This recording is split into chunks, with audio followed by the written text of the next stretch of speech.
Is a review of the services provided by BMB Land Solutions. All right, this is a fairly detailed review of the services provided, but if you're just wondering, should I hire this company or not to do my project, and you don't want to spend a lot of time reviewing the video, then the answer is no, you should not. I hired BMB Land Solutions in early 2024. The project consisted of two basic components. One was to clear about 1.5 acres of land, and also to construct a half acre pond with features specifically for training retrievers. Alright, so the original estimate to do the entire job from BMB Land Solutions was $29.6 thousand. It was agreed upon that for that amount, breaking it down to the categories of the land clearing and the pond, that 1.5 acres would be cleared to the point that it could be maintained with the riding mower. I asked specifically for that condition because I've seen a lot of contractors in the area clear land but then leave a lot of the rocks, and so everything just grows back because you can't maintain it. The land would be graded to facilitate water flow runoff to the pond. The expectation was that the pond would primarily be filled with a watershed, but supplemented with a well to compensate for evaporation. The timber, there was some of the area was clear. The 1.5 acres was not entirely wooded. Maybe about half of that, about 3/4 of an acre, was pretty thick brush that had to be cleared. And so the expectation that something would have to be done with that material after the fact, what BMB Land Solutions was expected to do was place it in piles that could be burned after the project was complete.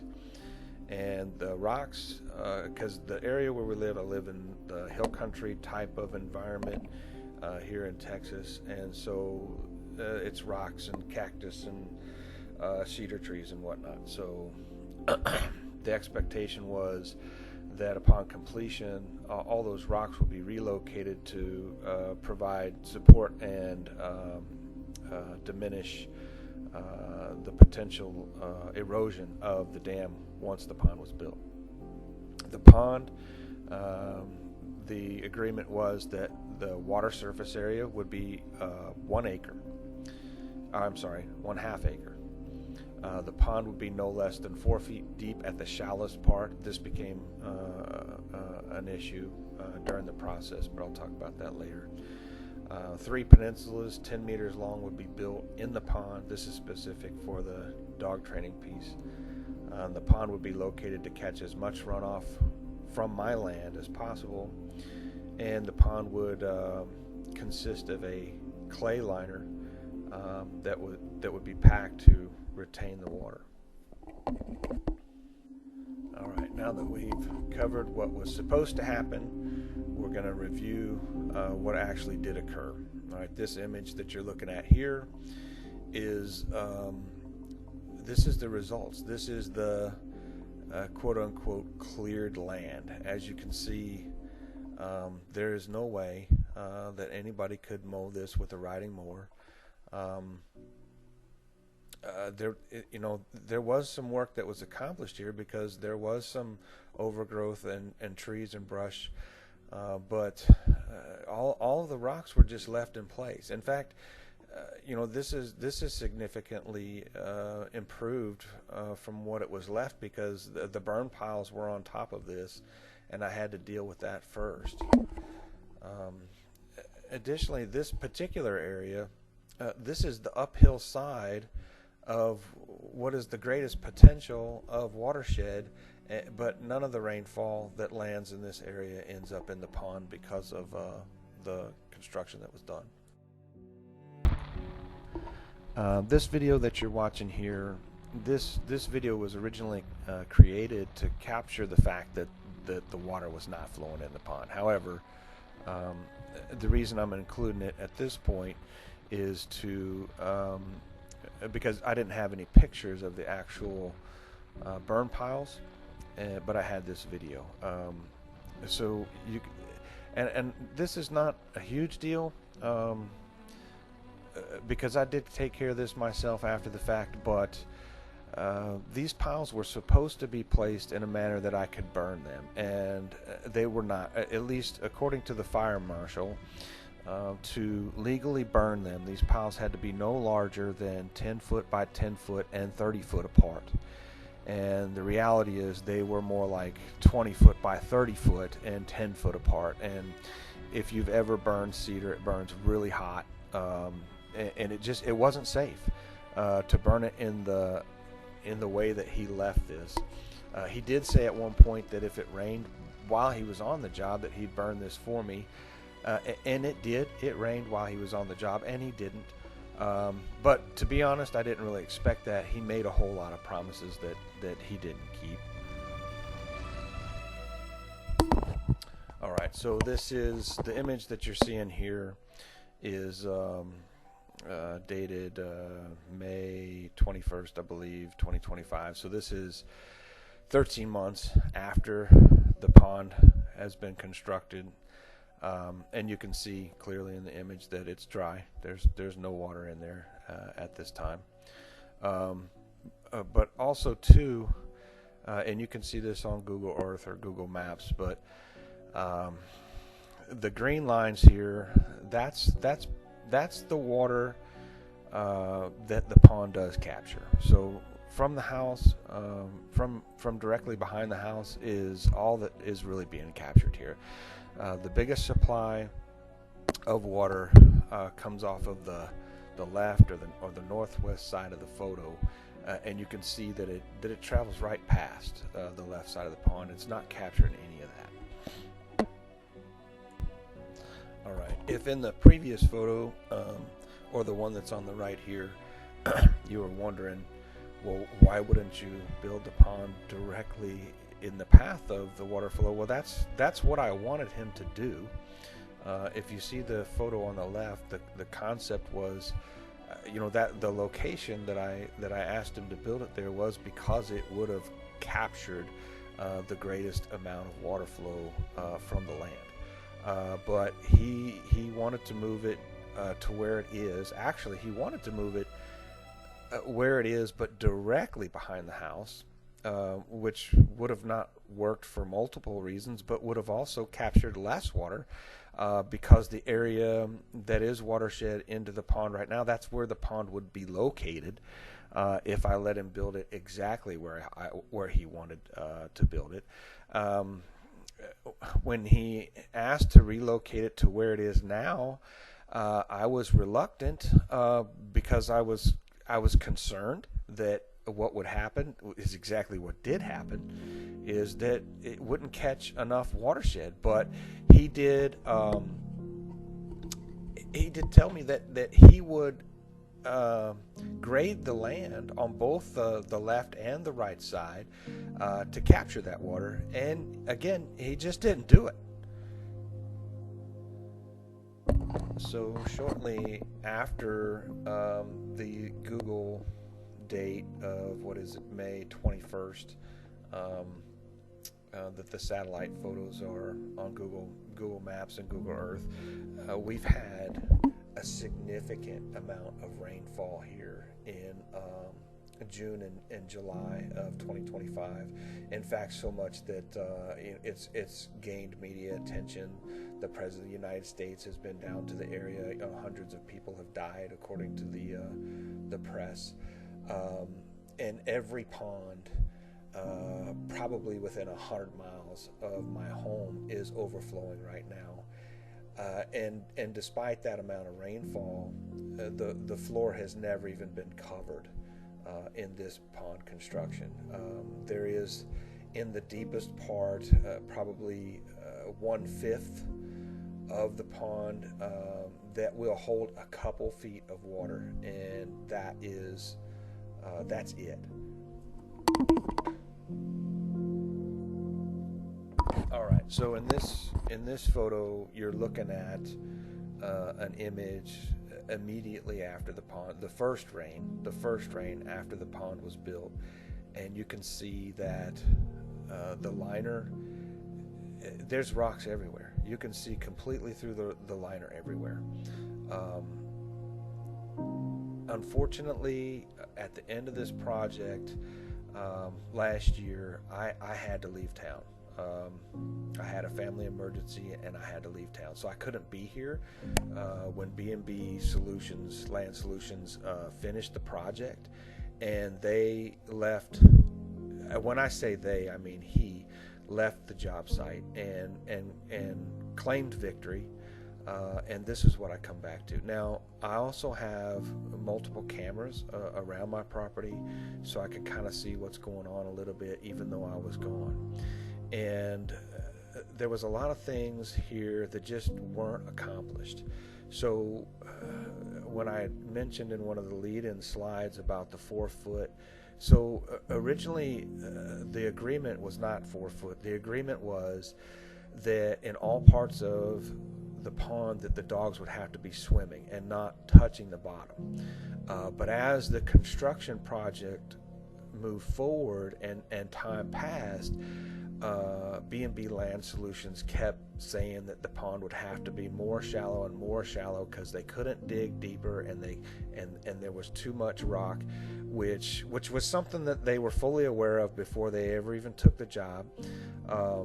But it got to a point where I had to say, well, there's got to be a minimum here, and so that's when we agreed upon that the shallowest part of the pond would be at least 4 foot deep, and the dam was expected to be at least 1.5 foot above the water level.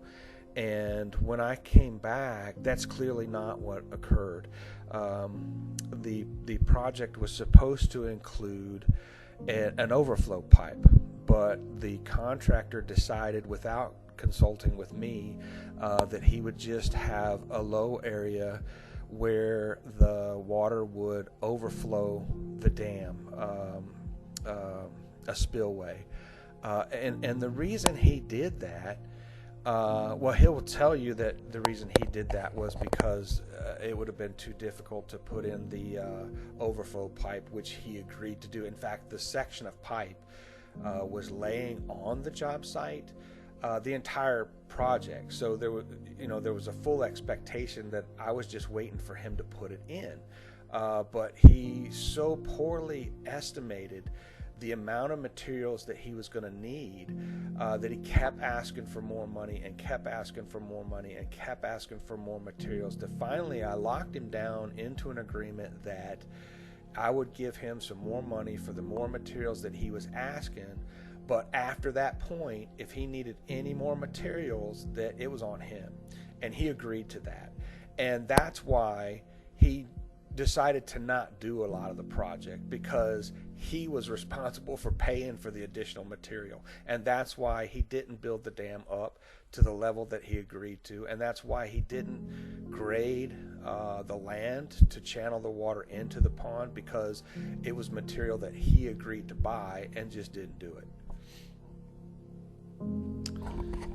So I got to the point where I didn't feel confident in the skills or the capability of BMB Land Solutions, and so I started talking to some other experts. I had one particular contractor who had originally given me a bid that I was still in contact with, and I started talking to him, and I started sending some pictures, trying to figure out what I could do to salvage this. And when I sent the pictures to one of the contractors, now it was a picture, but he immediately told me that's not clay. And I didn't think a whole lot about that, because what can you tell about a soil material through an image? But he asked me where BMB Land Solutions got that material. And so I texted BMB Land Solutions, and I asked him where that material came from, and he did not respond, which may not sound like a big deal, but over the course of this project, any time that I texted or called or emailed BMB Land Solutions, I almost immediately got a response. So it was very unusual for him to not respond. And one of the biggest factors, because I had obtained multiple bids for this contract, and one of the biggest factors that contractors were concerned about was locating and providing the clay material.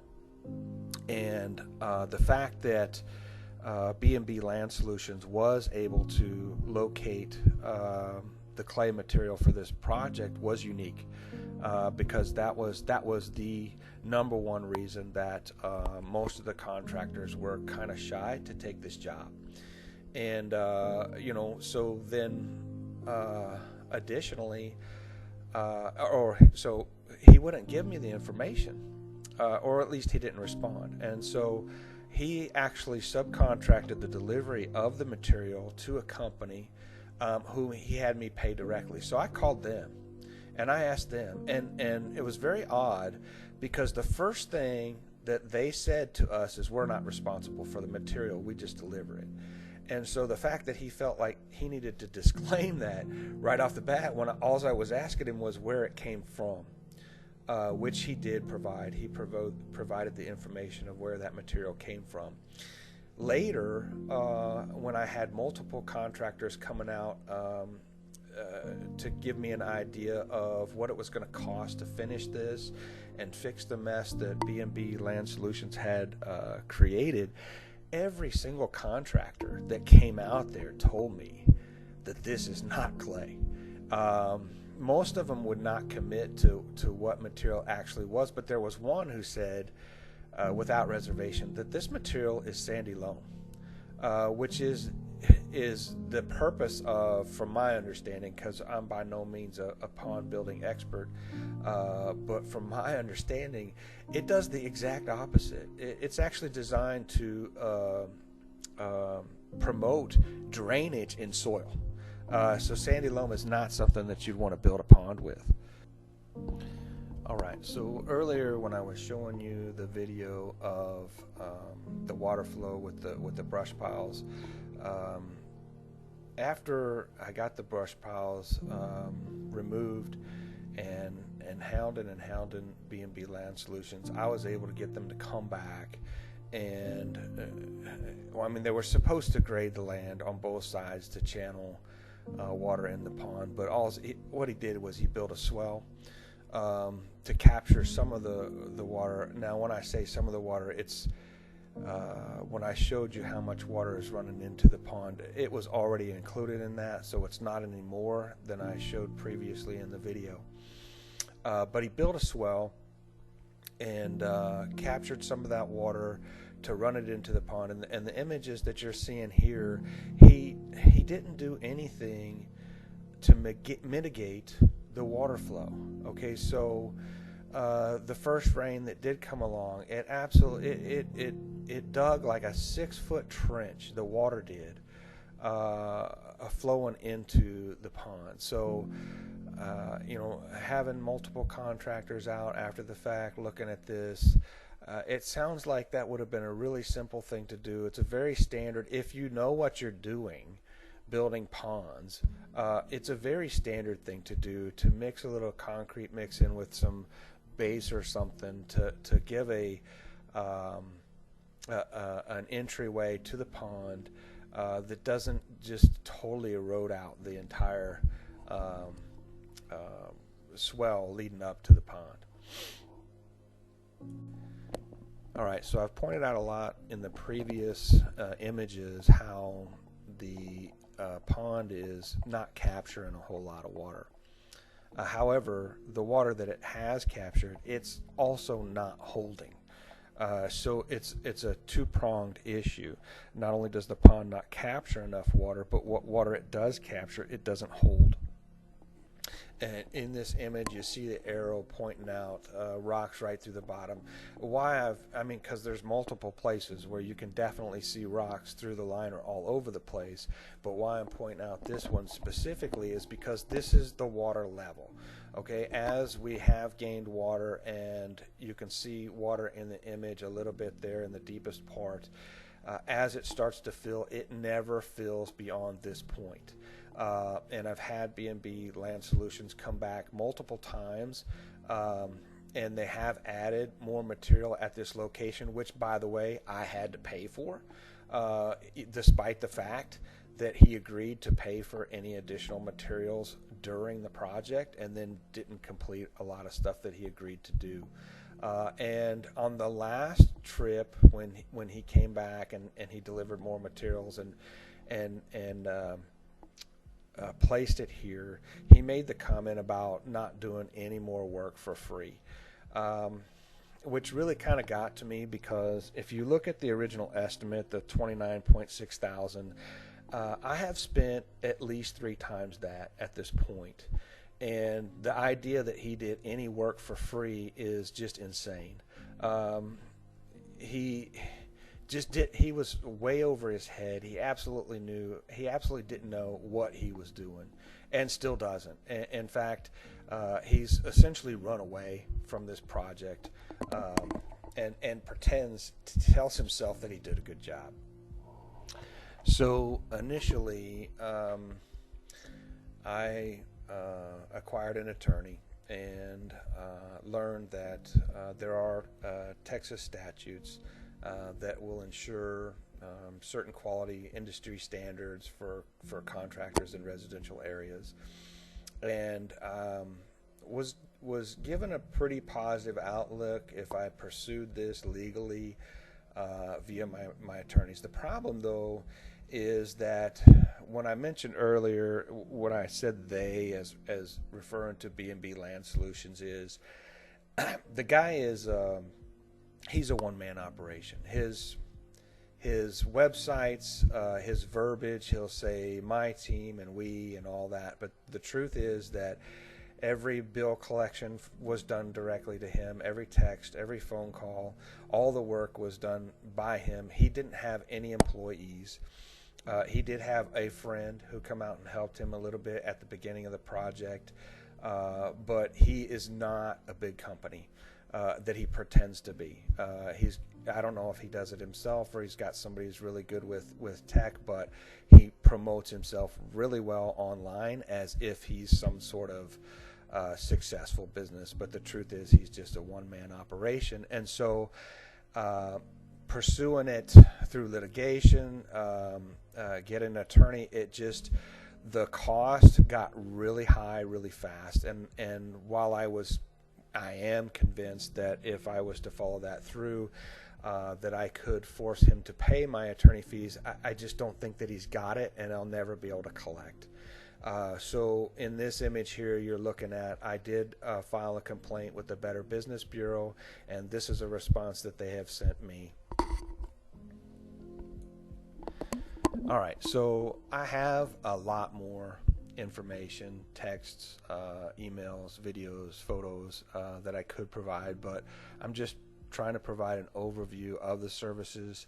I am a busy person, and so for me to sit down and take time to do this review, it's actually taken me quite a while to find the time to do that. But I want to say that ultimately that BMB Land Solutions, they don't stand behind their work. When I first seen the completed project, when I came home from my family emergency, I knew right away that the work was subpar.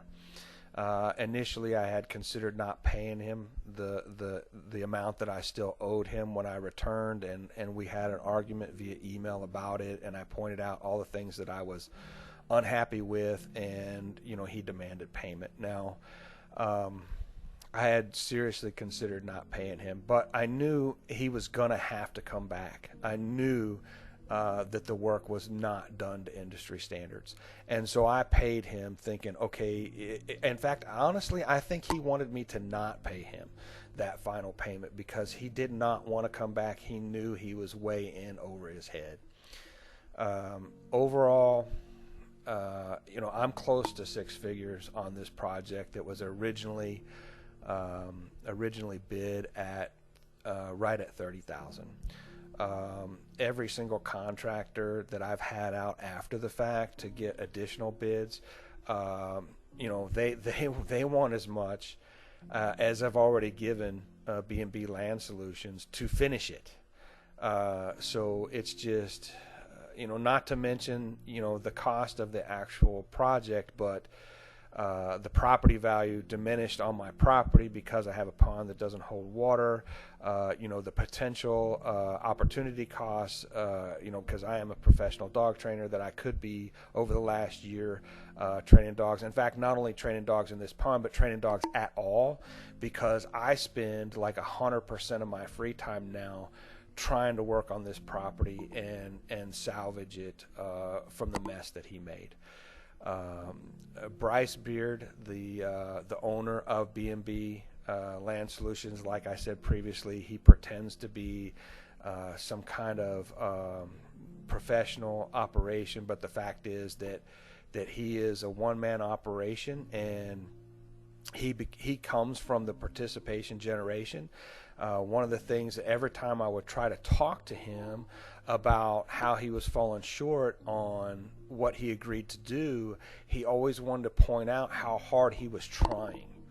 And he was, you know, the effort was there, but he was just continually failing. You know, how much, if you pay somebody to do a job and they come out into your property and they flail around with a shovel for weeks, and they fail to you know, produce what they said they could do without getting the proper resources, without doing the proper research. You know, there was a point during this project where I mentioned the possibility of using bentonite clay because I had discovered a source that was not too much further than the red clay that he was using, and he said he had no experience with bentonite clay.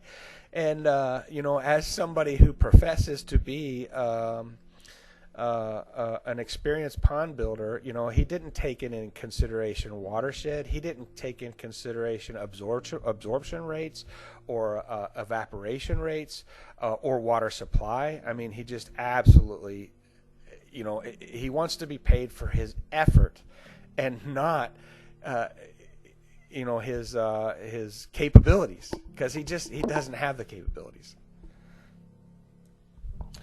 All right, in conclusion, if you're still watching this video at this time, if you're a pond expert or someone who has experience doing this kind of work, you know, I greatly appreciate any comments in the comment section of the video. I have talked to a couple contractors about putting a PVC type material liner in there, and I think that's the route I'm going to go to salvage this. But that consists of digging up all the clay, digging it out, and then putting the liner in, and then putting some material on top of the liner. So it's not cheap either. You know, any pond experts out there, you know, feel free to make some comments in the video if you got some advice. I am a veteran. If there exists a veterans advocacy for this type of situation that would help with the legal cost to pursue it legally or something that I'm unaware of, if somebody knows, let me know about that. I would love to speak to somebody about that. I am retired military, U.S. Army. And I'm not going to say exactly what I do today, but I work full time in a related career field. I don't want this video and my personal experience with this contractor to be. I don't want anybody to get the impression that this is something that my agency was a part of, because this is a personal property, a personal project. So. I mentioned some of the legal actions that I have taken so far.